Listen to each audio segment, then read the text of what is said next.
Let's do it.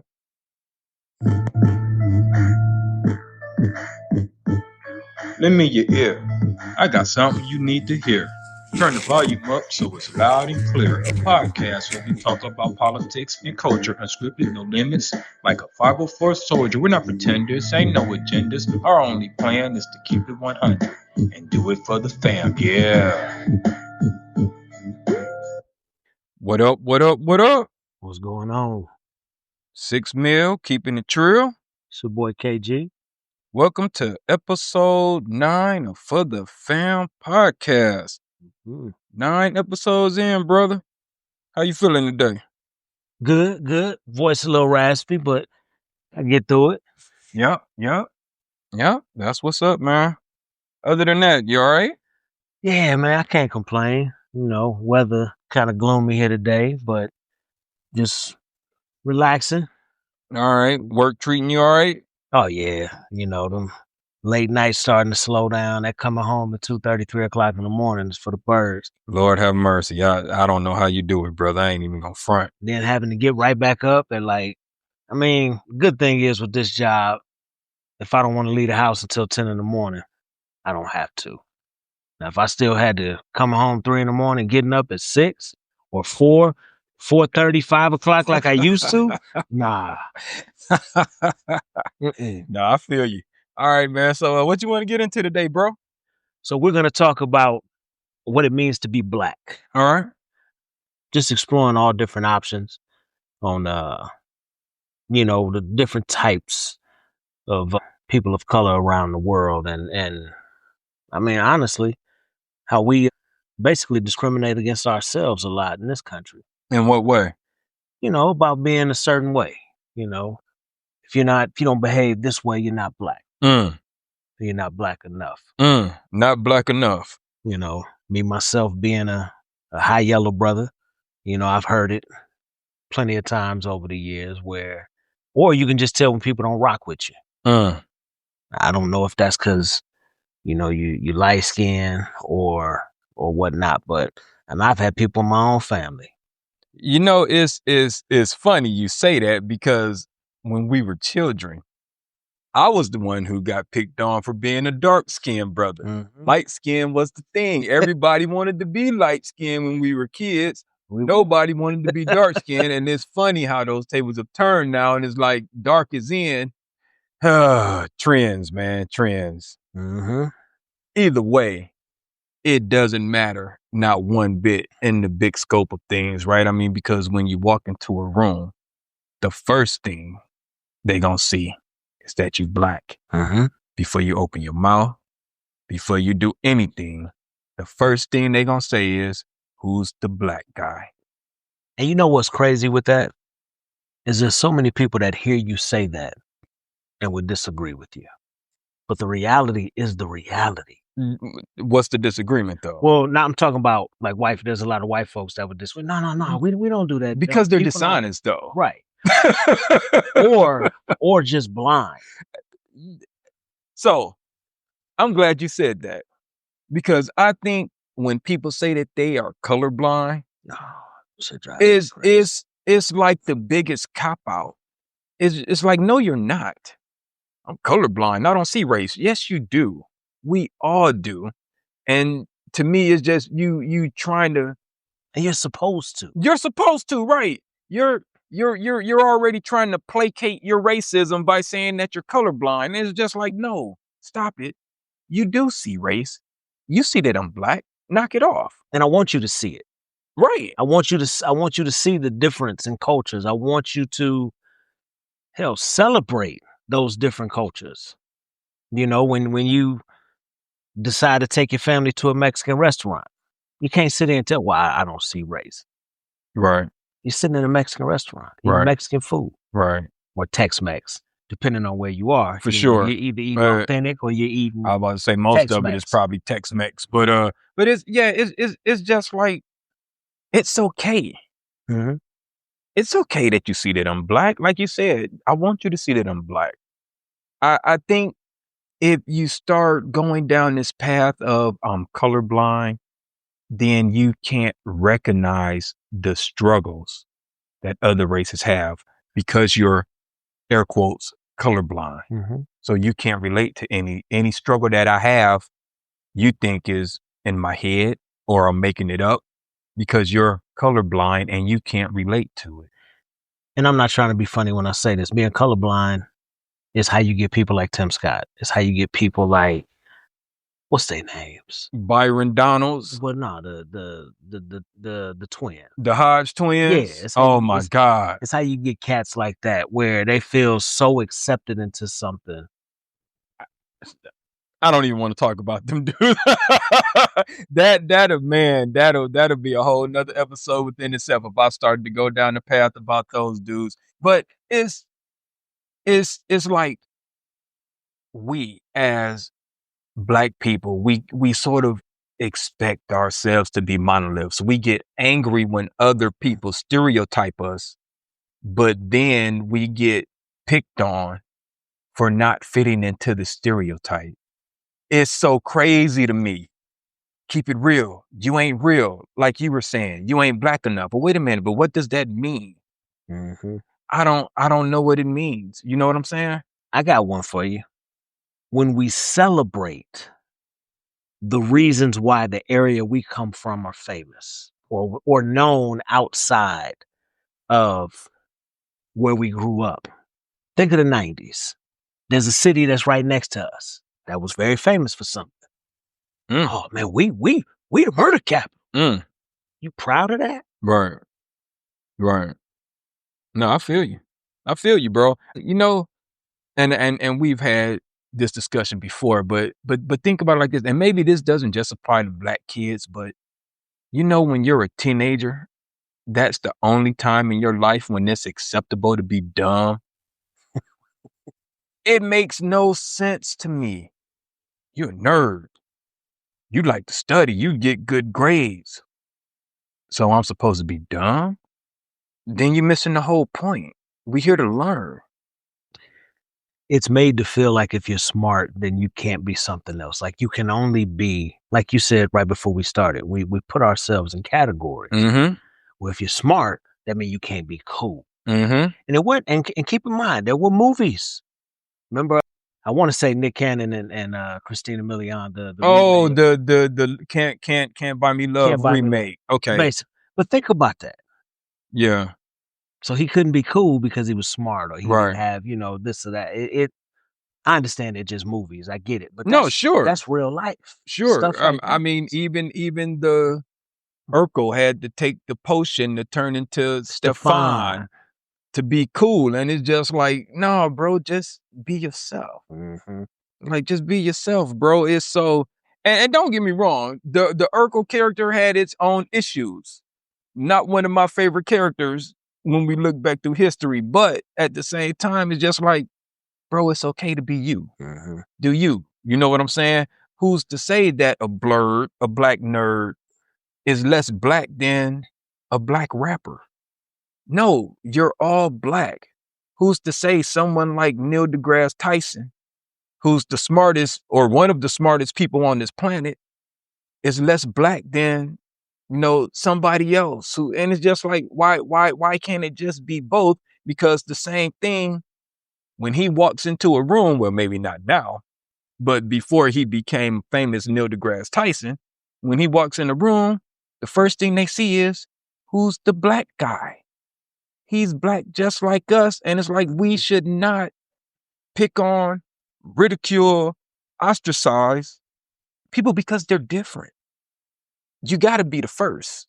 You know what I'm saying? We always say we need more Black this, we need more Black that, we need more Black astronauts, we need more Black dancers, we need more Black pick something. Well, in order to be that, somebody got to step outside the box And do it. Because everybody can't be the hood version of that. It's just not going to work. We need more Black politicians. Well, someone has to become that guy. So even though behind the scenes, and you know, we can also do a whole different episode about this. Richard Williams took his daughters, A visionary. a visionary, but quietly he was away from the public eye. He was doing some things behind the scenes that was just wild. But the fact that we only focused on them being from Compton, Right. and you and I know why the news was so entrenched with them being from Compton. Of Because, course. oh my God, these poor, stupid people did something that no one else could have, not realizing how smart they were. Right. How smart Richard Williams was. And dedicated. And dedicated to making sure that those two children achieved success. And then, of course, as they got older, it was put on their shoulders to be successful. Right? So it's, I mean, I kind of lost my train of thought of where I was going with that, but no, I mean, but it's good because look at what they've helped spawn. Mm-hmm. I'm not saying they directly influenced Naomi, but now you got Naomi. Now you got Coco. What was the other girl who lost? I can't call her name. The sister from the city. From the one that had the baby and she had made her come back after she had her son. Yeah. Mm-hmm. I can't call her name. I'm sorry, sis, if you're listening. But yeah, they spawned the next generation, right? So we need that first. Mm-hmm. And I'm pretty sure they got picked on. Y'all play tennis? Whoop-de-whoop-de-woo. Y'all ain't gonna make it. Ha ha ha ha ha ha. You know what's Who's wild? laughing now? You know what's wild? You know who was a great tennis player? And if with just a little bit of investment into his life would have been completely different. Rick Ross. Freeway Ricky Ross. The rapper? No, the real Rick Ross. Oh, okay. No, the real Rick Ross. Okay. Yeah, he was an above average tennis player. Interesting. But he didn't really have the grades, and he also famously didn't have anybody in his corner pushing it. But no, they say he was an outstanding tennis player. It's one of those sports like golf. You gotta have money or you gotta have a benefactor to do it. Yeah, because you can sit in your front yard and swing the club for hours. If you ain't got no golf balls, you don't have a club to go to. Right. You gotta get on the courses. You know what I'm saying? And then you need entry fees and all of that kind of stuff. It takes money. There is a reason why it's not a lot of us there. One, we don't want to play it because it's not cool, but it also takes money. You know what I'm saying? Think about outside of America, because I know there's a ton of black foreigners that play soccer, but who's the great black soccer player? You know what I'm saying? And if we try, be like, bro, you play soccer? Until you get that $250 million contract, and then it'll be like, oh, bro, play soccer. Well, I know who it is. I can't believe I can't think of his name right now. The young brother that played for France, he just left. You're not talking about Freddie Adu, are you? No. Shoot, man, Freddie Adu gotta be almost 40 now. Is he? I don't keep up with it. What is his name? Like, he's literally one of the best soccer players in the world, like top 3 or 4 in the world. But he played for France. I think he just left and went to another club. But yeah, that brother, I forget his name. But even that, the fact that we don't know his name, we don't know who he is, says everything that we're talking about, right? If he was the best basketball player, we damn sure know who he was. If he was the best football player, we'd know who he was. Even track and field or baseball, we'd know who he was. But it's so, like, take for instance, Misty Copeland. I'm sure a lot of people don't know who Misty Copeland is. Man, I heard that name in a long time. Kylian Mbappe. Okay. But back to Misty. One of the first, right? National ballerinas to lead a dance troupe. Why don't we know that? Why don't we celebrate Misty? You know, and why would we look at her and go, yeah, but she ain't. You know what I'm saying? But she ain't. How do you know? Yeah. I'm sure in those spaces where she's probably the only black or one of a few, she experienced just as much racism as anybody else, if not more. And it's just like, why don't we wrap our arms around those type of people? And why don't we encourage our kids to step outside the box and be the first, break down a barrier, so to speak? I think one of the things that I notice a lot of, just me personally, is that some people stay in the spotlight for a really long time. And of course, excuse me, you have some Black artists, white artists, Hispanic artists that stay in the spotlight for a while. But it seems like some of those people, like you just mentioned with her, that just kind of slowly fade away. They're still doing their thing, but we just stop paying attention. Exactly. And that, even though then you look up what they're doing, and you go, oh, man, they're doing great. Right. But nobody's paying attention. You find out that they've been on Broadway, that they've done, right. They've won a Tony Award or something. Sure. And we're not even paying attention. Right. All of the time. Right. Breaking down all kind of barriers and not getting the love from her community, not getting the love from us. You know, is just like, I don't know, man. It's like, can we please stop putting ourselves in boxes? Quit putting limitations on ourselves with this whole there's only one way to be Black. You're not Black enough type deal. I'm Black regardless. Regardless of what I like or don't like, I'm still Black. It's okay. I also think one of the big issues is the difference in generations.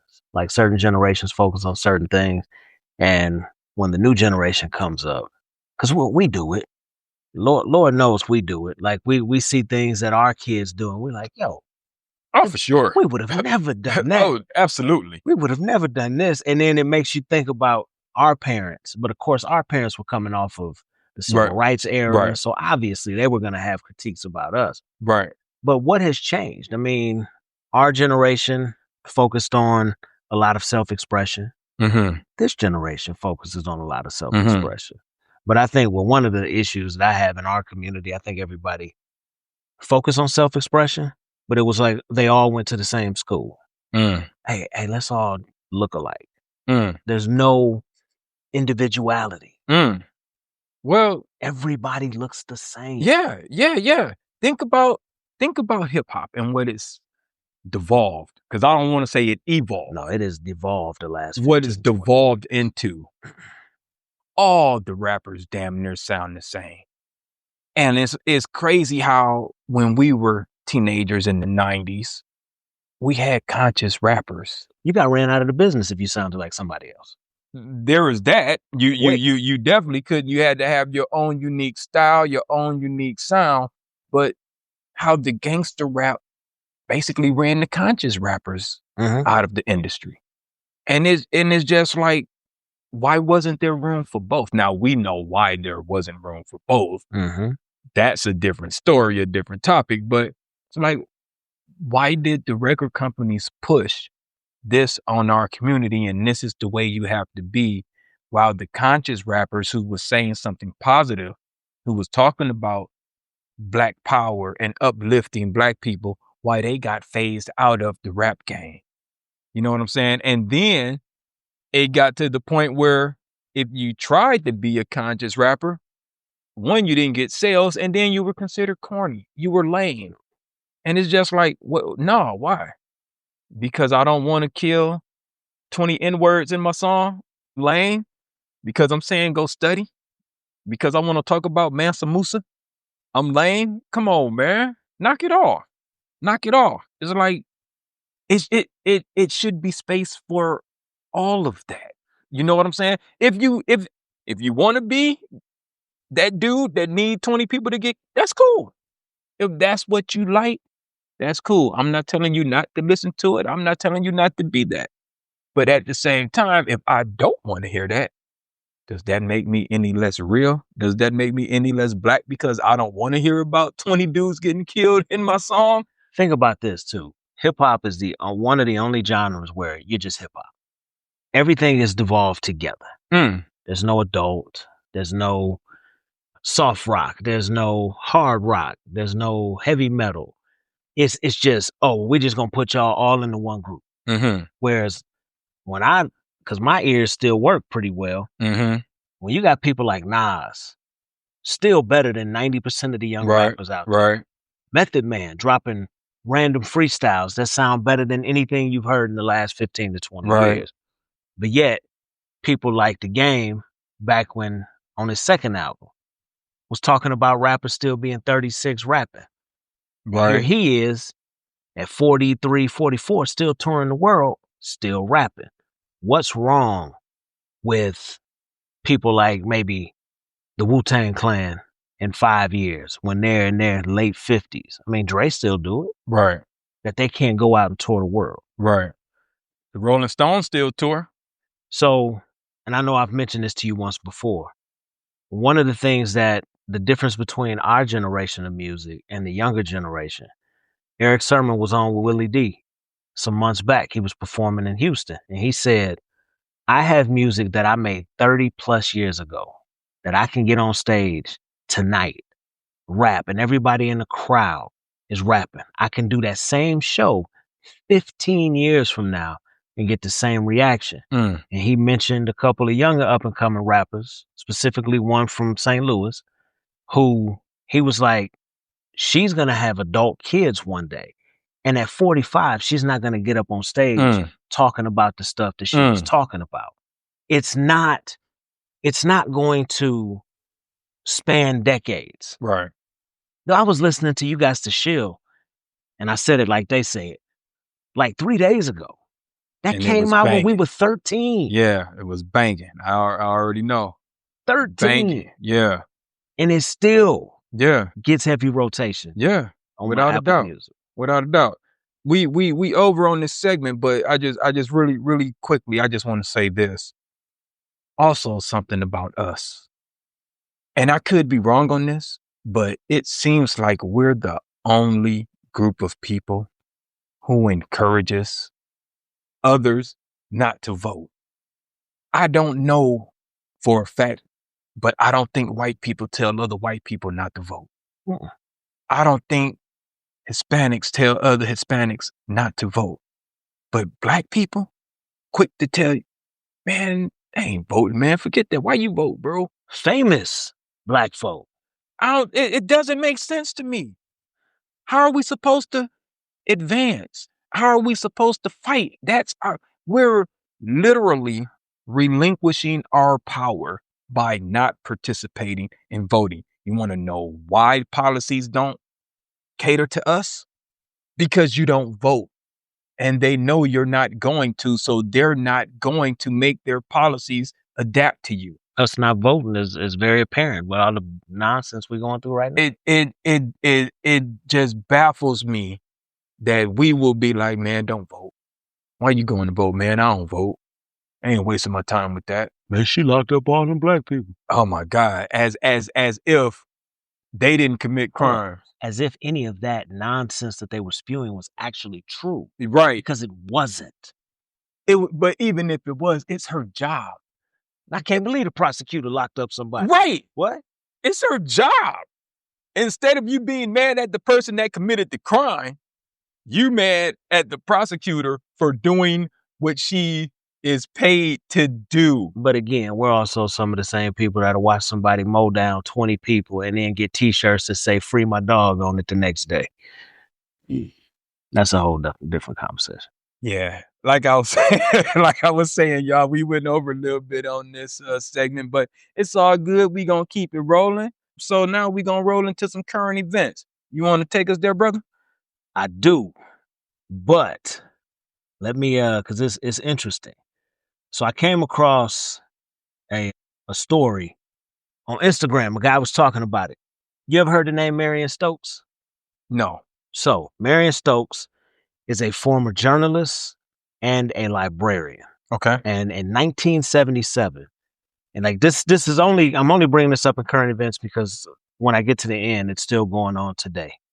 So in 1977, up until her death in 2012, I believe December 2012, she recorded different channels of TV 24/7, 365 days a year.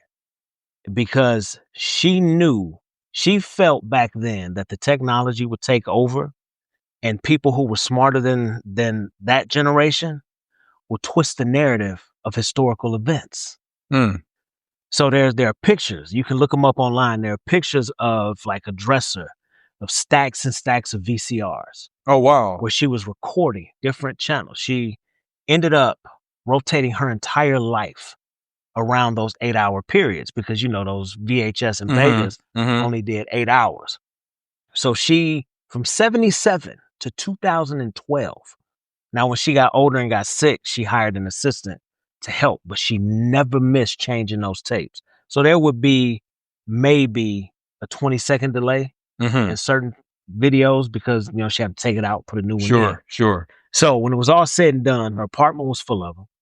She rented several storage units, and she passed away in 2012. And I forget what they say the last thing was that she recorded. Oh, it was coverage of the Sandy Hook shooting. Okay. It was the very last thing on her very last tape.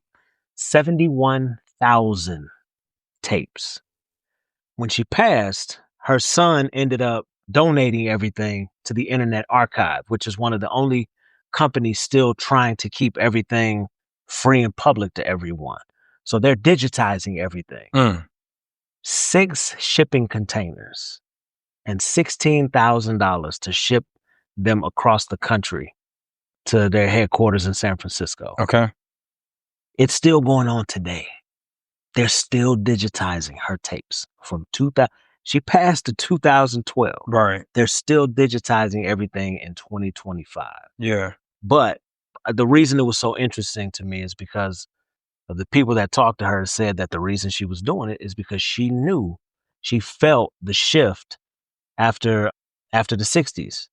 She said she just kind of felt funny and she started recording everything because she felt that somebody was going to come along and try to alter the narrative of history. And I'll be damned. Here we are. Man, that's divine intervention. That's foresight right there, bro. And not only different news program, like she recorded, you know, Cosby Show and all of that stuff, but TV commercials. I bet you some of those are probably wild. So they say also that a lot of people in Hollywood, black, white, directors, producers, are going to the Internet Archive to like work with them to look at some of her footage to help with their documentaries and their movies. So Hollywood has even got involved. Yeah. To help out. I hope they paying her son his royalties for that. I don't know. Honestly, though, Internet Archives, you know, there were a lot of people. No, not as far as them, but if Hollywood producers, documentary filmmakers, whatever, is using her information, then her family should be compensated. That's all I'm saying. Well, I saw people like getting mad because he donated. I'm like, what he gonna do with it? Yeah. Just gonna sit with there, right? If he digitized it, he'd be 100 years old by the time he got done with it. Right. So, yeah, that's the only reason I brought up as a current event because as of today, they are still converting. That's all interesting, of her man. 71,000. It was like 71,800 and some change.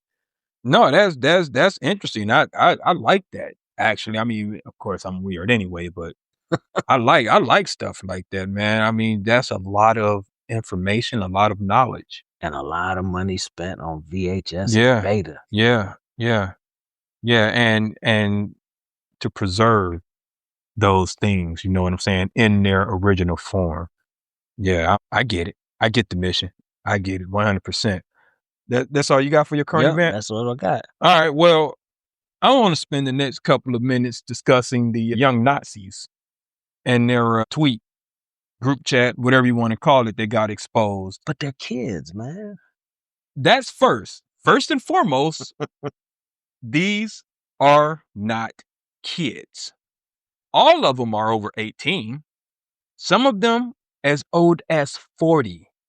You may be immature, but you are not a kid at that point. But this is what I want to talk about, right? One, that J.D. Vance made a complete clown of himself trying to call them kids and comparing them to his children. It's like, dude, that is so misleading because none of them are children. But I want to touch on this theme, right? How can you say, I love Hitler? How can you talk about putting people in the gas chamber? How can Elon Musk throw up a Hail Hitler at the inauguration?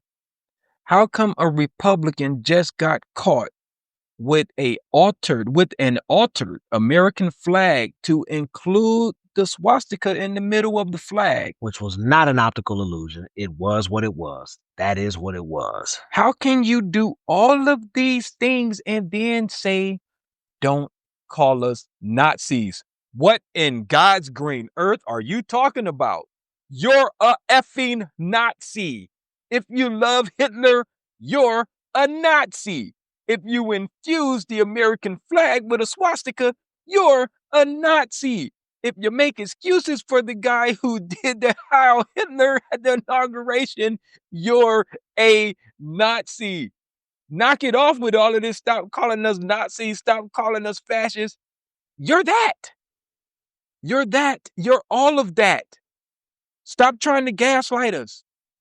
It's who you are. Embrace it, fool. But those same people will then turn around and show undying support. Don't even say it. I know where you're going. Don't say it. So which is it? Don't say it. You know we can't say it. Do But you love them? Do you hate them? Like, I'm confused. You can't have it both ways. And if I am that group of people, I'm going, yo, what y'all doing over there? Well, of course, I mean, I'd ask them the same thing. But, right. But I mean, in this situation, I'm like, yo, so what's up with your party over there? Because they fund. Mm-hmm. They fund. And with those funds, this group chat would have got all of those dudes locked up in Germany. And I'm not just saying that. They would have been prosecuted. Well, it is a crime in Germany to do any of that. Here's the other thing, bro. It's been 3 weeks since the whole Jimmy Kimmel debacle. Y'all wanted this dude fired for saying something that was true. Y'all wanted him fired, kicked off the air. Y'all want Stephen Colbert fired, kicked off the air because y'all don't agree with the things he say, but yet JD Clown, these guys' lives shouldn't be ruined because they did something stupid. No, their lives should be ruined because you want to ruin everyone else's lives with things that you don't agree with. You trying to prosecute Comey, and I'm no Comey fan. Or John Bolton. You want to prosecute those guys because they disagree with you.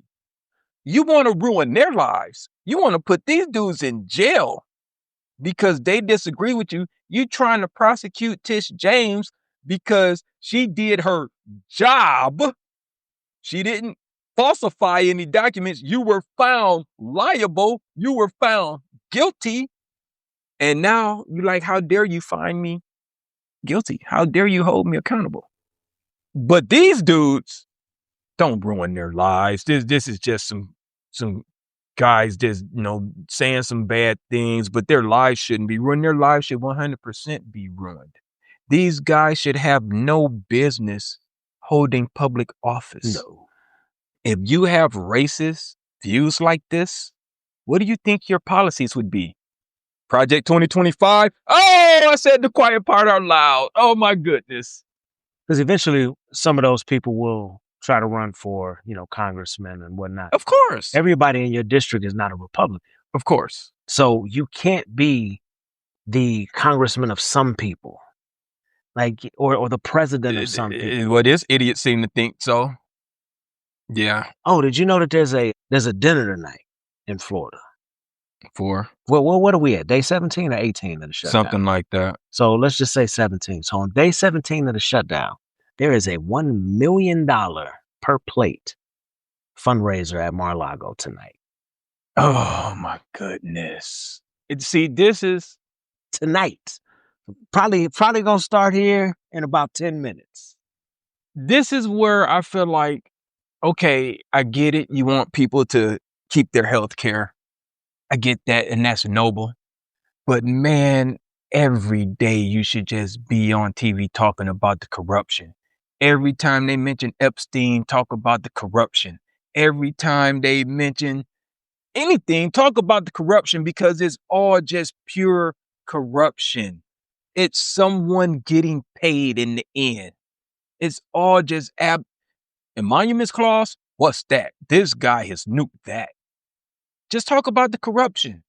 Tie everything to the corruption. Whatever it is, tie it to the corruption because it's going to all lead back to some money changing hands. The Supreme Court is about to run out of money. Funny you mentioned the shutdown, bro. Because you know who's still getting paid? Congress, the Senate, high-level staffers, Peak Head Self, Pam Bondi, Stephen Miller, they're all still getting paid. But the people that are working for some of those people, they don't get They paid. had to turn in their badges, their phones, because there was a young lady who's a Republican. She did a video at the National Mall. And she said she was just leaving the offices and turning in everything. And now she didn't know what she was going to do. Congress has been out of session for what, 2 weeks now, bro? Dude, I think it's been longer than that. But y'all still getting paid? Man, we should run for Congress. Shit. Man. Best job ever. You don't have to show up and you still get paid? Nah, the best thing is we don't have experience other than just watching TV and doing a lot of reading. Hey, you see your boy just got out of jail today? Yeah, I saw Santos? Saw that last night. got his sentence commuted. But y'all the law and order party, right? But y'all go out of y'all way to pardon or commute criminals. But you're the law and order party. All of this ICE in Chicago and Portland and DC, all of this about crime. But y'all going out of y'all way to let criminals back on the street. Make it make sense. Whatever happened to the days of, because Republicans were notorious for this. Republicans would despise, and we've got movies in Hollywood that show what happens when federal agents come into towns. They get run out.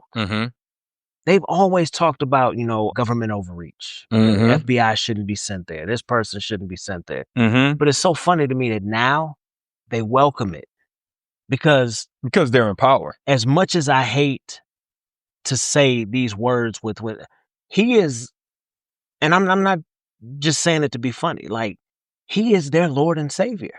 No, that's true. No. But I don't know what that's it is true, bro. with this clown. Because let's be real, this dude has been despised in every category of his life until he switched from Democrat to Republican and ran for president. He was considered a clown by the socialites in New York City and everywhere else in this country. I'm gonna go a little further. It wasn't until he ran. It was until he won. Even while he was running, they didn't like him. Remember, Lindsey Graham was on TV calling him poison. He said the choice between Ted Cruz and Trump, one was poison and the other was arsenic. They didn't even like him until he won. Well, pre-beard J.D. Vance used to sit up there and talk all types of trash. Say he was America's Hitler. But don't call y'all Nazis. Your own vice president called you a Nazi. And your own vice president used to, because I don't care what y'all say. He ain't my vice president. He used to love Obama. Yeah. He was an Obama guy. That guy, I don't even know if there's a word low enough for him. Because, I mean, he's clearly believes in nothing. What does he stand for? No one knows. Today is this, tomorrow is something else if it benefits his career. You can't be around guys like that. My question is, what is he doing? Because remember, when the last vice president was in office, we were trying to figure out what she was doing every day. Right. So what is he doing? Is he like defending young Nazis? Yeah. That's his job, to defend young Nazis and just go on the airwaves and gaslight America and spew nonsense. That's his job. He's the mouthpiece for the party because he's a good speaker, because he's eloquent. Please, man, we see through you, bro. Sorry, y'all. We these are the type of tangents we have when we're on the phone too. We just and we have definitely gone over again on another segment, but we're gonna keep it pushing. We're gonna leave it there for now, and we're gonna keep pushing. So where are we at? I think we're on our work segment, bro. Everyone's favorite, our rant about a random topic. So go ahead, bro. Have at it. So my random topic is this, and I thought about it driving over. I think about it a lot, especially when I'm driving at night. One, why don't we use glow-in-the-dark paint on our streets? Well, it is supposed to illuminate I mean legit neon green. So even when your lights don't hit it, you can still see it. That's interesting. So it's currently being used in the Netherlands, Malaysia, and Australia. Mm-hmm. I believe the Netherlands has a pilot project where they've got to stretch a highway. Let me see if it'll say it absorbs daylight and glows for up to 8 to 10 hours at night. So it absorbs the daylight and illuminates at night. Every car in this damn country is starting to move their headlights higher and higher, which is why they're not pointing at the ground anymore. Right. Okay. Which is why when people are coming toward you now at night, it's in your face. It looks like that they have their high beams on. But then as they pass you, you go, they didn't have their high beams on. Right. Why is this so bright?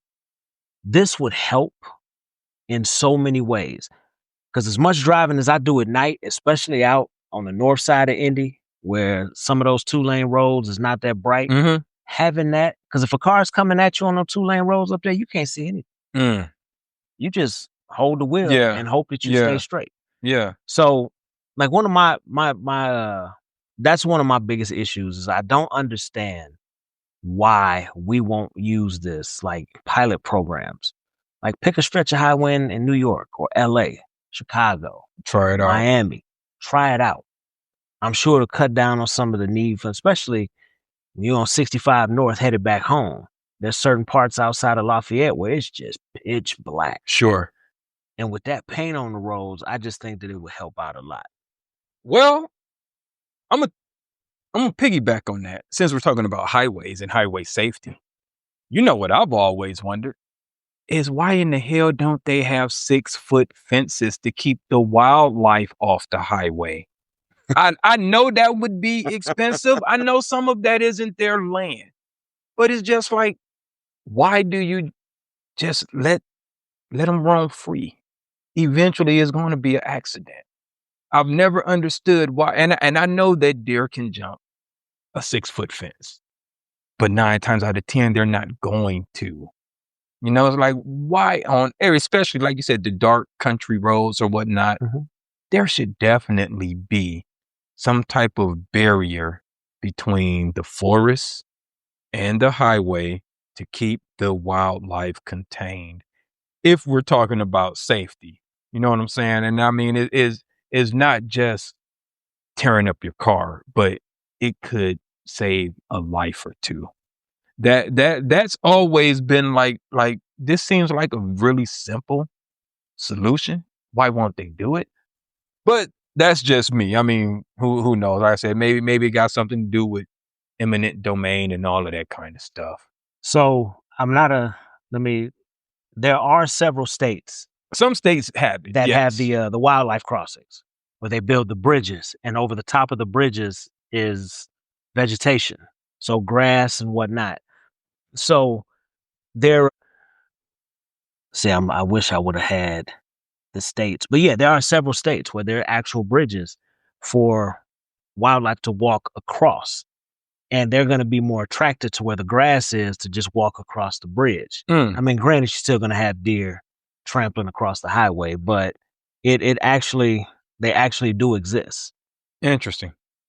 I'm gonna have to look that up. Yeah, that's interesting. Yeah, it's just one of those things where they look like this. Okay. Whenever whenever I'm taking a road trip or whatever, I always just think, why? Please don't jump out. Please, and man, I came really close one time, bro. I did too. I was coming from South Bend and on 31, one ran out, boom, out of nowhere.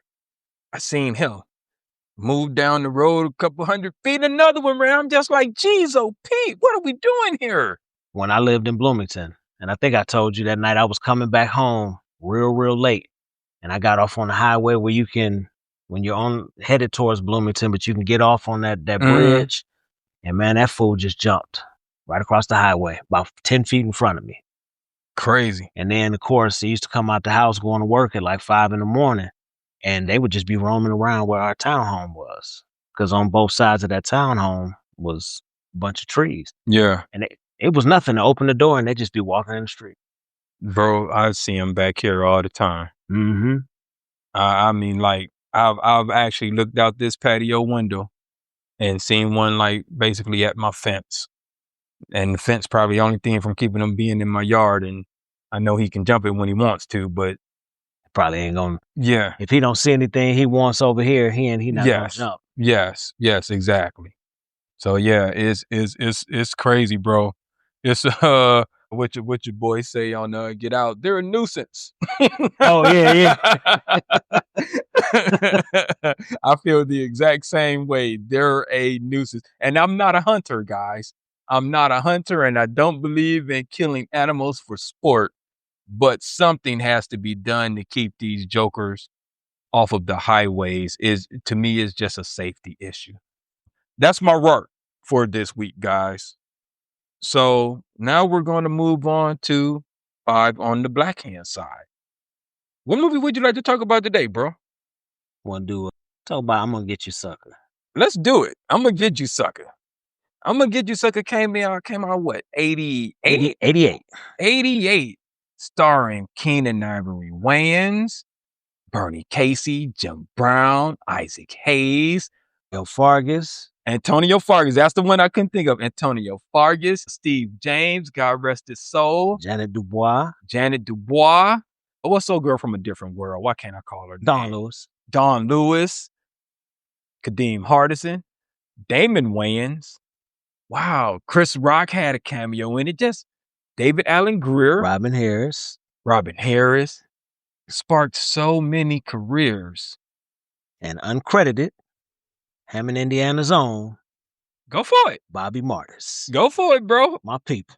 Go for it. Throw him in there. That's what's up, man. That's what's up. Yeah, so I'm Gonna Get You Sucka is about a guy coming home from the military and realizing how much his neighborhood has changed, and he wants to basically clean up the streets. Now, in the movie, they're going after gold chains. Gold chains is the epidemic that they want to stop. But being grown-ups, we all know that the gold chains were an allegory for the crack epidemic. So the guy, is basically his brother gets killed, and he's trying to get revenge and find out who killed his brother. But how did he die? He OG'd. He OG'd, the gold chain overdose. Man, hey, I'm sitting over while you talking. I'm sitting over here trying not to laugh because just the whole, like, start the movie with this, and you're like, what happened? Yeah. And the crazy thing is every time they show this picture, damn, how'd he go to the bathroom with all that shit on? Exactly. Everybody. And it was the exact same thing I thought the first time I seen the movie. Yeah. Yeah. So, oh man, I mean, like I always say, I don't want to give away the jokes, but there are so many, like, just in your face jokes. Gosh, when his mama is fighting the thugs, and she got a mustache and an afro. Yes. The stunt double is a man, and you can clearly see it. Just, it's like Michael Jordan's mother in Come Fly With Me. Yes. Just that on the nose comedy. Oh man, bro, Big Red is in this movie. The usual crew that Keenan Ivory Wayans and Robert Townsend always had. Big Red is in the movie. Clarence Williams III has a cameo in the movie with Jan Brady from the Brady Bunch. Which might just be the funniest part of the whole movie. Oh, man. Yeah, there's... Guys, just go watch it, okay? I think the humor still tracks. Absolutely. Sit down. You got an hour and a half, and just watch. Chris Rock. No, yeah, I said Chris Rock had a cameo. Did you? Yeah, I thought I did. Did I not? I'm not sure. I thought I did. Also hilarious. Also hilarious. And listen, guys, it's a spoof. Think scary movie, right? Marlon and Sean making a spoof of the scary the horror movies. Well, I'm gonna get you, Sucka is basically a spoof of all of the 70s blaxploitation movies. So, you know, if you've seen Shaft or Superfly or Truck Turner or any of the all of the Jim Brown movies, you would totally make the connection that that's what they're going for. Jim Kelly movies, they're all basically supposed to be one of those type of characters. So it's a huge spoof, but it's hilarious. Said they just hit the nail on the head as far as spoofing all of those guys and making fun of those old movies that, are not that good, but we consider them to be cult classics. I'm just sitting there laughing, thinking about Fly Guy walking on them fish tanks, man. Yeah, man. That fool had my favorite though is when he walking down the street in the background. His own theme music is back there laughing at him. But no, when the one lady's like, "Girl, look, he got fish tanks in his shoes. He must be a superstar." Yeah, he thought he was cool too. Yeah, that fool and had a hell of a soundtrack too. Oh, great hell of a soundtrack, man. Yeah. All them old school cuts and BDP as well. Yeah, Jack of Spades, the theme song. Yeah. Yeah. Basically put the Wayans brothers on the map for the most part. Even though Keenan had helped write like Raw, and I think Damon had made an appearance, and Damon was in Colors, and oh man, great performance in Colors. Yeah, Damon was in Colors, and I think Damon was in Beverly Hills Cop, right? Yeah, he was the gay dude. Yeah, the banana guy with the bananas. Yeah, like, go ahead, take those. Yeah, don't tell nobody. Yeah. So they they weren't brand new to Hollywood, but this was probably breakout performances for all of them, including David Allen Greer, and probably I don't know if Chris Rock went straight from that to Saturday Night Live or whatnot.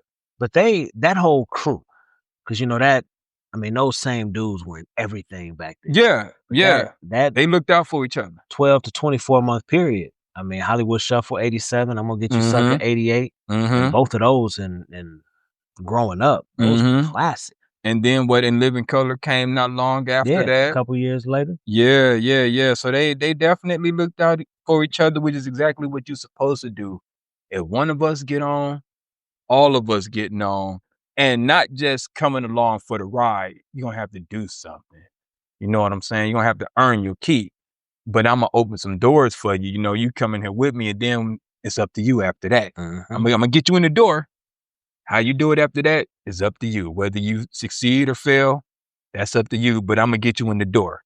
And sometimes that's all we want from each other is just get me in the door. Just get me a meeting. You know what I'm saying? And I'll do the rest. And tying it back to what we talked about at the beginning of this podcast, how we seem to forget sometimes. Marlon and Sean, well, all of them, show nothing but love to Keenen Ivory Wayans. For sure. Like, especially Sean, because Marlon, because Marlon's been out there a lot more the last few years. He constantly credits Keenen with being the person who helped him start. But people like Keenen Ivory Wayans and Robert Townsend are overlooked so much. They really are. They really, really are. I agree with that, bro, because they did a lot to put a lot of actors on. Including Jim Carrey, who Jim Carrey credits Keenen Ivory Wayans. Speak on it, bro. Starting. They love him. He loves, it's to this day, he credits Keenen Ivory Wayans with helping launch his career to the way it is. Without In Living Color, we probably wouldn't even know who Jim Carrey was. No, and don't get me wrong, he was in movies because him and Damon were also in Earth Girls Are Easy. Yeah. But it was those type of roles where he would have never been noticed, or the Once Bitten movie where he was a vampire. Well, he said that Keenen told him, be him. Just be you. Yeah. What do you want me to do? Yeah. Just go be you. That's why you got hired. Go be you. Yeah. So that's our movie that we want to review today. I'm gonna get you, sucker. It is a cult classic. Absolutely. Go out and view it. What we get is, brother, 2 high fives on the black hand side. Yes, sir. 2 high fives on the black hand side for I'ma get you, sucker. All right. Today we're going to do something a little bit different. We're going to both include a closing monologue. We usually don't do this, but I got a closing monologue that I want to get into, and KG has one that he wants to get into. So, not that we're competing, it's just there's a lot of things going on, and there's just a lot that needs to be said. So, I'm going to speak about voting. And I want to talk about the difference between voting in local/municipal elections versus national or presidential elections. So, voter turnout in the US is consistently and significantly higher in national elections, especially presidential elections, compared to local or municipal elections. National elections on average have a 65% turnout rate for eligible voters, while local elections on average have a 40% turnout rate for eligible voters. That's a big difference. Personally, I think voter turnout should be in the upper 90 percentile for eligible voters, and I also think every U.S. citizen should be allowed to cast a vote, full stop, period. In turn, we should not be required to work on election days, which other countries have already implemented. Now, why do I bring all of this up? Why do I bring this to our attention? That's a good question. The answer is simple. Local elections impact our daily lives much more than national elections due to state rights. You want to fight gerrymandering? Vote in local elections. You want to fight voter suppression? Vote in local elections. You want to have a say in school curriculum?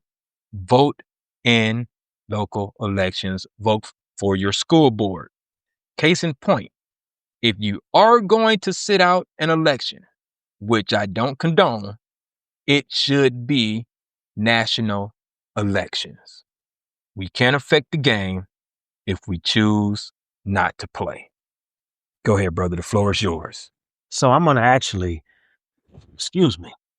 piggyback off of that a little bit. So we deal with a lot of redistricting and different things that are going on across the country right now. But a lot of times I sit back and think that many of us don't even really know what's written in the everyday laws that affect our lives. We hear about the bills being passed, the policies changing, or district lines being drawn. But most people don't know what any of it really means. And that's exactly how this little game that they play is set up. The less we understand, the easier it is for politicians to slide things through, twist the wording, redraw the maps like they're doing now, and make decisions that don't serve us. They only serve power, and it's become way more evident now. And then we wake up wondering, how did our vote somehow not count? How did our neighborhood end up in a new district? Or how come your voice keeps getting drowned out? It's wild because history has already shown us how fast things can flip when power is on the line. Before the 1964 Civil Rights Act, most of the Confederate states, if not all of them, were blue. But when that act was signed into law, guaranteeing rights for Black Americans and other minorities, a lot of those same states turned red. It wasn't about some big moral change, it was political strategy. The party shifted, the language changed, but the goal stayed the same. Keep control, even if it means dividing people by race, class, and district lines. Right now, with all of this redistricting happening across the country, we're seeing that same playbook, maps being redrawn mid-election, neighborhoods split up, communities of color diluted. So it's time to stretch a little, read up, ask questions, find out what's going on locally for your ballots before on election day locally. Learn what your local reps are really doing, Mm-hmm. not just what they're saying in a soundbite. Because if we keep letting them write the rules and we're not paying attention, we can't be surprised when the game keeps getting rigged. So next time you hear a politician talking about protecting democracy, ask yourself whose democracy they are truly protecting. Great points. Well, I think we went a little over than what we were supposed to this week, but it's all good. So we're going to leave it there for now, you guys. Thanks for tuning in to episode 9 for the Fam Podcast. Again, we're everywhere that you can get a podcast. We're also on YouTube, audio only. So check us out, share with a friend, leave a comment. All the things that y'all supposed to do. Come on, y'all know what it is. All right, so we gonna sign off. I'm 6 Mil, keeping it real. It's your boy KG. And we'll holler at y'all next time. Peace.